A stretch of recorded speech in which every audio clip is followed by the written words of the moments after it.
ഞാൻ ഇവിടെ ചില കാര്യങ്ങൾ പറഞ്ഞിരുന്നു. അത് പ്രധാനമായിട്ടും അതുകൊണ്ട് ഞാൻ ഉദ്ദേശിച്ചത് ഇടതുപക്ഷ ജനാധിപത്യ മുന്നണിക്കും കമ്മ്യൂണിസ്റ്റ് പാർട്ടിക്കും തൃശ്ശൂർ പാർലമെൻറ്റ് നിയോജക മണ്ഡലത്തിലുള്ള ബഹുജന അടിത്തറയെക്കുറിച്ചും അതുപോലെ തന്നെ ജനസ്വാധീനത്തെക്കുറിച്ചും സൂചിപ്പിക്കാൻ വേണ്ടിയിട്ട് മാത്രമാണ്. അത് ഞങ്ങളുടെ ഉറച്ച ബഹുജന പിന്തുണയാണ്, അടിയുറച്ച ബഹുജന സ്വാധീനമാണ്. ഇനി നമുക്ക് അടുത്ത വിഷയത്തിലേക്ക് വരാം.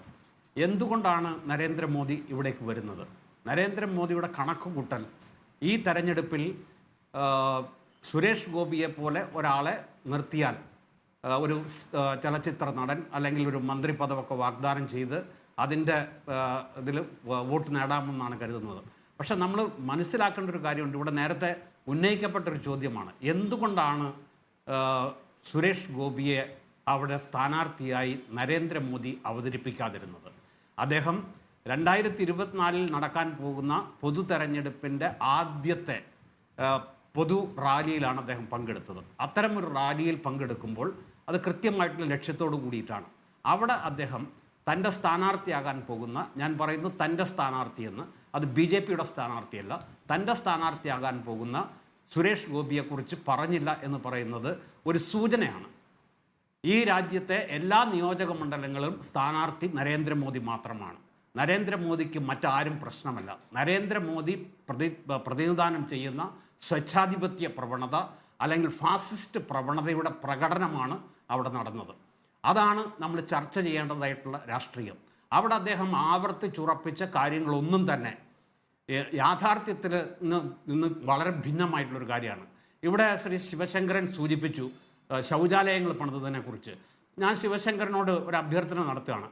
അദ്ദേഹം വിമാനത്തിൽ യാത്ര ചെയ്യുന്നതിന് പകരം തീവണ്ടിയിലൊന്ന് യാത്ര ചെയ്തിട്ട് ഡൽഹി വരെ നിങ്ങൾക്ക് കാണാൻ കഴിയും. കേരളം കഴിഞ്ഞാൽ വടക്കേ ഇന്ത്യയിലേക്ക് പ്രവേശിക്കുമ്പോൾ ഇപ്പോഴും പഴയ പ്ലാസ്റ്റിക് കുപ്പികളിൽ വെള്ളവുമായിട്ട് സ്ത്രീകൾ തീവണ്ടി പാതയുടെ 2 ഭാഗത്തും കാത്തു നിൽക്കുന്നത് നിങ്ങൾക്ക് കാണാൻ കഴിയും. ശൗചാലയം പണിതുകൊണ്ട് മാത്രം കാര്യമില്ല.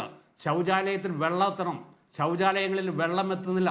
പണിത ശൗചാലയങ്ങളൊക്കെ പ്രവർത്തനരഹിതമായിട്ട് കിടക്കുന്നു എന്നുള്ളതാണ് പ്രശ്നം. എന്ന് മാത്രമല്ല, കർഷകരെ കുറിച്ച് പറഞ്ഞു.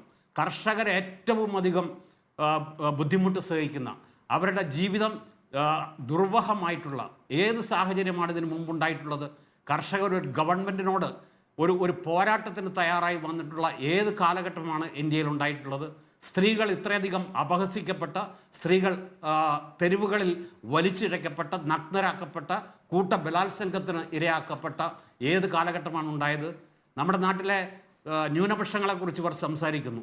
ന്യൂനപക്ഷങ്ങളിലെ ക്രിസ്ത്യാനികളെക്കുറിച്ചാണ് സംസാരിക്കുന്നത്.